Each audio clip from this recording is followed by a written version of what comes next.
Hi friends, తెప్ప సముద్రం. చైతన్యరావు, బొమ్మాలి రవిశంకర్ ప్రధాన పాత్రలు పోషించిన ఈ సినిమా ఎలా ఉందో చూద్దాం. ఒక ఊర్లో స్కూల్కి వెళ్లే ఆడపిల్లల్ని రేప్ చేసి దారుణంగా ఒకటి చంపేస్తూ ఉంటాడు. ఆ కేసుని సాల్వ్ చేయడం కోసం ఆ ఊరి లాయర్ గారి కొడుకు పోలీస్ ఆఫీసర్ అయి వచ్చి కేసును పరిశీలిస్తూ ఉంటాడు. అయితే అదే ఊర్లో విజయ్ అనే ఆటో డ్రైవర్ ఒక అమ్మాయిని లవ్ చేస్తూ ఉంటాడు. ఆ ఆటో డ్రైవర్ కి అనుకోకుండా ఒక నిజం తెలుస్తుంది. ఈ హత్యల వెనక ఉన్నది ఎవరో అతను చనిపోయాక తెలుస్తుంది. ఆ హత్యలు చేసేది ఎవరో కాదు, ఇన్వెస్టిగేషన్ చేయడానికి వచ్చిన పోలీస్ ఆఫీసరే. కాకపోతే అప్పటికే చనిపోయి ఉంటాడు.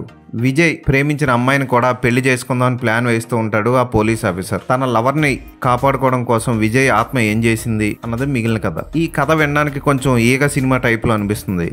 కాకపోతే ఈగ సినిమాలో హీరో ఈగ రూపంలో వచ్చి హీరోయిన్ కాపాడుకోవడానికి ప్రయత్నాలు చేస్తాడు. ఇక్కడ హీరో పెద్దగా ప్రయత్నాలు చేసింది ఏమీ లేదు. అలాగే క్లైమాక్స్ లో కూడా విలన్ ని చంపేది హీరో కాకపోవడం ఈ సినిమాకి మరో పెద్ద మైనస్ పాయింట్. హీరో కేవలం బకరాల అటు ఇటు తిరుగుతూ చూస్తూ ఉంటారు తప్ప తన చేతితో ఏదన్నా ప్రయోగం చేసాడంటే ఏమీ చేసింది ఏమీ కనబడదు. ఇక విలన్లుగా నటించిన వ్యక్తులందరూ బాగానే చేశారు. చైతన్యరావు అప్పుడప్పుడు ఆర్టిఫిషియల్ గా అతికించిన గడ్డంతో ఏదో యాక్ట్ చేశాడు, పర్వాలేదు అనిపిస్తాడు. విజయ్ పాత్రలో నటించిన వ్యక్తి లిమిటెడ్ ఎక్స్ప్రెషన్ తో ఏదో అలా యాక్టింగ్ చేశాడు. హీరోయిన్ కి అసలు హీరోయిన్ అనడానికి కూడా ఛాన్స్ లేకుండా ఉంది.